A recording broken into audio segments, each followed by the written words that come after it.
Welcome into First Take. Good morning. Thank you for being with us. Skip Bayless, Stephen A. Smith, Molly Karam here. Guys, it's been a crazy morning already. These are the kind of days I love doing this show with you. What's up, man? Good to see you, bro. Good job on your breaking news. Me, Adam Schefter, all the football gurus. Okay. They are good gurus. Yes, they are. We got a lot of breaking news. I'm just a humble co-host. No, Yeah. we got a lot of breaking news today from last night as well. We're going to get into it. We blew up the rundown, so here we go. Let's get you guys caught up. The Cowboys quarterback situation, obviously, that's heating up in Dallas. What do the guys make of it? We'll dive into that. Plus, Terrell Owens reaches out to the Cowboys. Should we get our popcorn ready?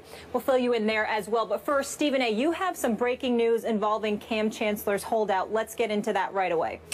Kam Chancellor has decided that he's going to end his holdout. He's going to report back to the Seattle Seahawks. He and I text back and forth this morning, and essentially, without reading exactly what he said, what it comes down to is that he made a promise to Marshawn Lynch a couple of years ago about what they were going to do. His goal is to get back and capture a Super Bowl that they feel they lost last year, that they think they deserve. And more importantly than anything else, it really hurt him to see his team out there losing games without him, knowing that he could have made a big difference. He talked about his teammates. He talked about what he owed to them. He talked about what he owed to Marshawn Lynch and how that commitment to his teammates and the guys that he goes to war with is bigger than his business issues right now. He made no bones about the fact that he will not ignore the issues of being underpaid as the safety for the Seattle Seahawks, but he acknowledged that those are things that could and should be addressed in the offseason. Right now, as things presently stand, they're 0-2 and in danger of falling apart. And he realizes that he simply cannot just stand by the wayside and allow this to happen. And in fairness, you know, to everybody involved, I'm not the only person that talked to Kam Chancellor. I'm quite sure Ray Lewis has spoken to Kam Chancellor. I know that Adam Schefter does his due diligence, and he knew exactly everything that was going on because he and I spoke as well. So you want to give credit to them. But in the end, what it comes down to is that Kam Chancellor recognizes that he is needed, and more importantly, it would be very, very difficult for him to live with himself if he just sat on the sidelines while his teammates went out on that field and struggled the way that he has seen them struggle over the last 2 weeks. He's shoving all of that business stuff aside for the ultimate goal. So, as yet, do you have any idea what concessions were made on either side? There are no. Like just let it go? He was at about 4.5. Yeah. Remember, they came up to 8.1. There's like 900,000. There's about 900,000. Yeah. No concessions were made. No conversations took place. He just decided that it's time to go back and handle his business on that football field, and it's something that they can revisit in the offseason. Wow. That is noble. That is impressive. That is exactly what I thought and said on this show he should have done maybe a week ago. I get it, I get the impasse, and I know the philosophical differences that he wanted to be taken care of a little bit, at least in another year, by having some money moved up. But if you love your football team, as I know he does, and you like your chances even at 0-2, you gotta. I know some people look at it as cave in. It's not that he's caving in. He's just coming back for the good of his brethren. That's what he's doing. The guys that he's gone to battle with. Well, I want to make sure that I'm very, very clear about something here. According to Kam, there were conversations with the Seattle Seahawks in the past, obviously.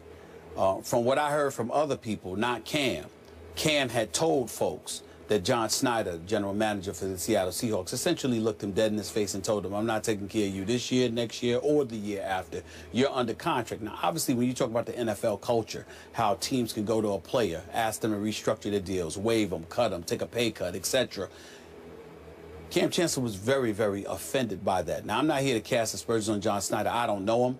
I know that he's considered very, very good at his job. Obviously, he's got a Super Bowl championship and 2 consecutive Super Bowl appearances on his resume. Used to work for the Green Bay Packers, used to work for the Washington Redskins, even though he's only 43, 44 years of age. His resume is quite impressive, to be quite honest with you. So understanding that and knowing that I don't know him, nor have I ever spoken to this man, I want to be very, very clear. In no way am I trying to cast any aspersions on him. I'm just conveying the whole thought process that was given to me by Cam and others close to Cam about what Cam was feeling throughout this whole process. He felt disrespected. He felt like his manhood was brought into play because a guy can look you in the face and tell you under no circumstances is he going to take care of you at all, considering what Kam Chancellor goes out on the field and does. His pride was a part of the equation. And so as a result of that, that's why he was so steadfast and resolute in his commitment to holding out. Yeah. I think the loss to Green Bay on Sunday night, how they looked in the fourth quarter after taking a 17-13 lead, how the defense appeared to have fallen apart, I think really, really hit home for him. And I don't know if he'll admit it or if any of those other guys will admit it. I don't even know if they'll acknowledge having talked to him, but I suspect, I don't know for sure, but I suspect that the great Ray Lewis had something to do with talking to him as well. And by the way, what did he say on your radio Ray Lewis show? came on my radio and said he deserves his money, he should get his money, Seattle should give him his money, etc. But I can't leave my troops out there while they're going to war without me. I can't leave them hanging like that. That's just not something that I could do.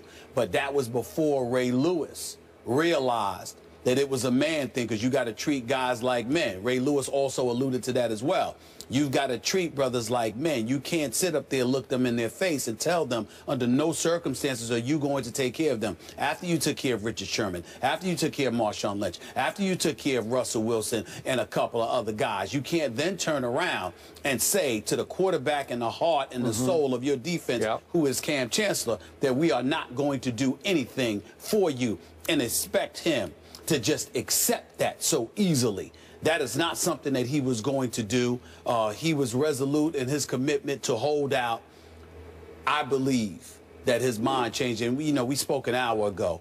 I got the impression that that loss on Sunday night to Green Bay, the manner in which they lost, resonated with him in such a fashion that he finally came to the conclusion, the hell with Snyder, Carroll, and everybody else in the front office. I'll deal with that in the offseason.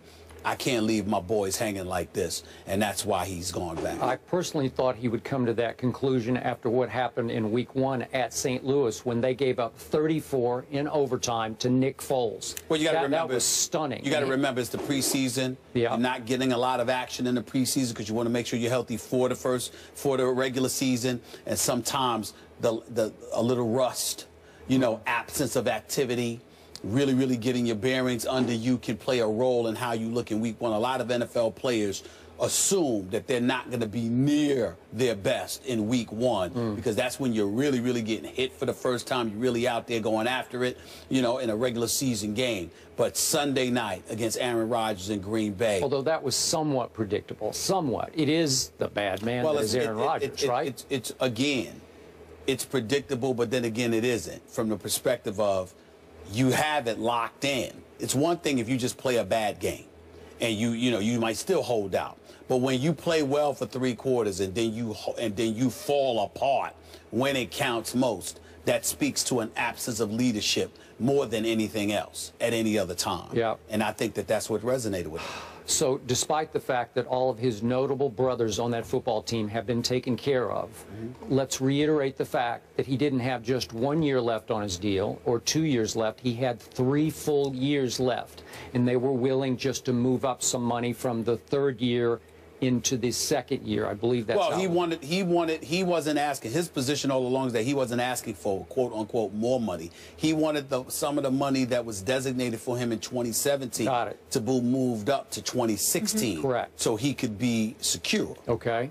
So going forward, this is your Super Bowl pick. Do you think this will immediately change the culture and life in Seattle? Yes. Okay. Yes, so I you do. think they'll get right back on track? I think they'll get right back on track. I think with Kam Chancellor on that field, particularly the kind of mission that he's on, he feels that he's undervalued, not just monetarily, but because of the manner in which he was spoken to by John Snyder, supposedly. He didn't tell me that. A couple of his teammates told me that. But in the end, when you have that kind of feeling, if you thought Kam Chancellor was violent before on the football field, I think you're going to see a little something extra. But also the thing that I think you have to watch out for, not everybody inside that locker room was openly supportive of him and his position. And if there is a danger in all of this, is that he'll remember that too. Yep. He knows that there were a lot of guys, especially Marshawn Lynch, because that is a name he mentioned specifically to come back for Marshawn Lynch. I mean, he said coming back for Marshawn Lynch. How Marshawn Lynch and I made promises to one another a couple of years ago. I can't leave my dog hanging like that. That's a quote from him. I respect that. So when you look at it from that perspective, clearly somebody like Marshawn Lynch, I would say of all the players in the locker room, that's the biggest reason he's coming back. There are others who have supported him, but there are others who are either tepid in their support or non-existent in their support at all. And he's going to remember them too, and that could be dangerous. I believe the head coach was not on his bandwagon on this one, He's not thinking about he knows about Pete Carroll. Yeah. He doesn't feel the same about Pete Carroll. I'm sure he does. All right, but I'm talking players. Sure. There were players that weren't openly supportive of him. They were like, life can go on without me. Yep. You know, we play 11 on 11. I think that's a quote from Richard Sherman. I'm not saying Richard Sherman didn't support him. I'm saying we don't know how Kam Chancellor is going to receive those things. Yeah. And that's where that's the danger part that can come into the equation.